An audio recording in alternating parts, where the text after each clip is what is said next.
With the recruitment process, it begins when somebody sees one of our adverts or finds out about us from the British Franchise Association website, and they make contact with us. We then have a probably 10 to 15 minute conversation with them on the phone, just to check that there's an initial match there. We send them some more information about our franchise for them to begin their research process really, and we also ask them to fill in a psychometric test as well, which just gives us an indication as to whether we're a potential match for one another. The key next step is coming in to see us for a one-to-one discovery session, which is geared around answering the questions that the candidate has, and finding out a little bit more about them to assess again if there's a real match there between us. That's followed by field-based research. So it's essential that they spend time out with franchisees, sort of seeing the job in practice to know if it's for them. And that's followed by what we call a try before you buy day, which is when we actually get them to have a go at being a franchisee themselves, with the sales coach who would be coaching them out in the field were they to become a franchisee. The final stage of the process is then a competency-based interview, pretty much like you would expect if you were going for a job. And it's at that point really that we delve into their sort of past background and experience to assess whether they've got those underpinning characteristics that Sophie mentioned earlier to really make a success of our business and be a real match. Our typical recruitment process will start with a phone call from our recruitment partner, Alex Waite. He's been working with me for over 10 years and he knows exactly what I'm looking for in franchisees. He will have a phone conversation with them, asking them about their skill sets, their financial arrangements, why they're interested in Dream Doors. You know, it's a two-way process on the phone. Have they got enough funding? You know, will they work hard? Can they follow a model? Are they comfortable, you know, dealing with customers and taking on retail premises? Because, as I said, Alex knows exactly what we're looking for with our franchisees at Dream Doors. If Alex then believes they're right for Dream Doors, we will ask them to come to head office for an exploratory day where we go through the whole operations manual with franchisees, and we'll obviously answer all their questions as well.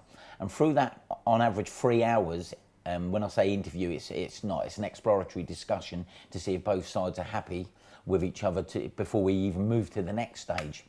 You know, I've done in excess of 1,000 interviews now, so I know exactly what I'm looking for in franchisees.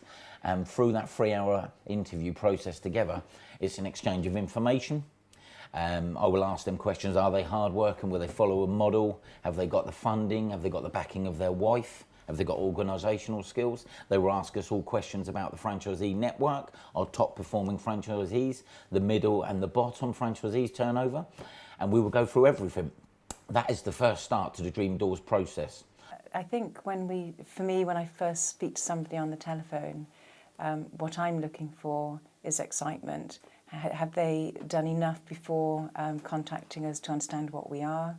And I think very early on, we can tell if the sort of work our franchisee has to do as a business owner with us excites them.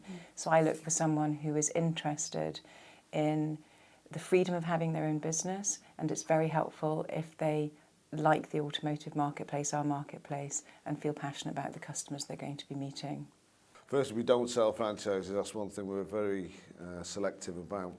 This is a partnership, you know, franchisor and franchisee. So what we're looking to find out is if we are going to be a good match. I have no expectations from the person before they walk in through the door.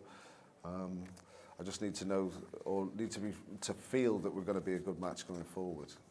On the initial one-to-one meeting with a prospective franchisee, it's informal, low-key, and very much they tend to lead that first meeting because they'll have a heap of questions. There'll be some worries about investment.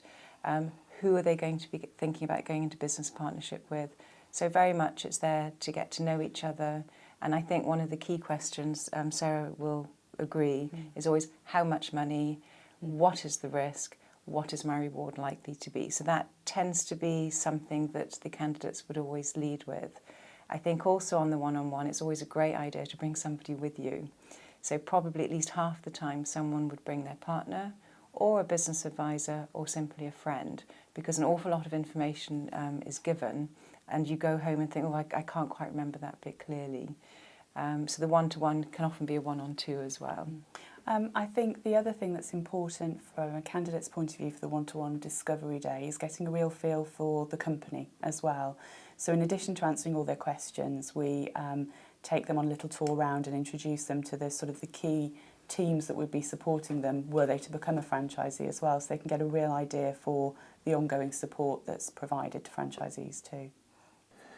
When they come here for their franchise day, it's a very full-on day. We insist that they bring their partner with them, so married or partner, they have to bring that person with them. And we also say to them they can bring anybody else they want to as well that's going to help them to make a rounded decision. And one of the things I often say to them is bring the most sceptical people around you as well, because they tend to be very excited and starry-eyed. And this is a business decision that they're making, as well as a life-changing decision. And we want people who may have some scepticism, because our view is that we should be able to prove to them that our system is a good, thorough system and something that's suitable for them. And we're not frightened of hard questions. So the next step after a one-to-one discovery session is to actually go out and see the business in practice. And I think that's the real decider for a lot of prospective franchisees. When they come to the one-to-one discovery session, it's all theoretical. And they're often meeting me, who isn't a franchisee and doesn't go out every day and do the job. So it's hearing it from the horse's mouth, so to speak. We ask that candidates spend at least 2 days out in the field with prospective franchisees, and even longer if possible, phoning as many franchisees as possible and asking them all of their questions. The next step after business planning is that we open up the network to our potential franchisee. It's really important to us that they speak to anybody they want to in the network. They know that we've got an open and honest system. We as a franchisor, not perfect, we do make mistakes, so it's important they understand the good, the bad and the ugly of us. We have a very vocal, very high caliber franchise network. We'll have no hesitation in telling them the good, bad and the ugly. And it's important that they know that's the environment that they're in, and that we're honest and open about how we deal with one another. So we open up the network. The franchise network is a very supportive one. Everybody in Water Babies is a big family, and franchisees help each other out. That's our culture. So people are very naturally driven to help the next person come through. This is my experience, this is what happened to me, this is a lawyer I use for my franchise agreement, etc. The only bit of help we'll give a potential franchisee is if they've got a specific set of circumstances that one of our historic franchisees has gone through. So for example, maybe they're taking on as a couple. We can go, well, these guys over here are a couple, or somebody's moving to a different part of the country. Well, these people moved and this is what happened to them. Whatever the particular circumstances are. But otherwise, it's up to them to do that. We encourage our potential franchisees to speak to our existing franchisees. Once we've had 2 meetings with them and we've done our profiling and we're happy with our profiling, we've had 2 meetings and both sides are happy, we will then open up our network and say, look, go and speak to someone who's been into the business 5 years in their cycle within Dream Doors, and go and speak to someone who's a year or 2 years into the business because they're at an earlier stage. We absolutely insist on that. What we look for someone on a field day again is to be visualising what do they have to do. So we're looking for them to ask the franchisee who they're out with a zillion questions about that, to be going out, meeting customers, carrying product in, maybe even having a demo. So we're looking for someone who's going to clearly like it, because over the day they've shown us they've got really involved. Our potential franchisees, they can speak to any existing franchisees in our network. We have 67 existing franchisees in the network. They can speak to anybody. We ask them to choose who they would like to speak to and go and see, and we absolutely open up our network to them.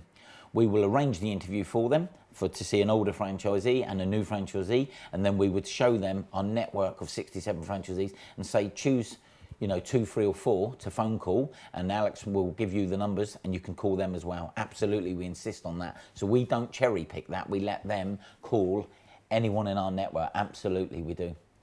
So when a prospective franchisee has gone out on the road with a franchisee, we do get feedback from the franchisees that they've spent time with as well, because they'll have spent a really good chunk of time with them, probably 8 or 9 hours, and that franchisee will have a very good idea of whether the person they've spent the day with could be a good match for us. So we do take a lot of feedback from them and place a lot of importance on that as well.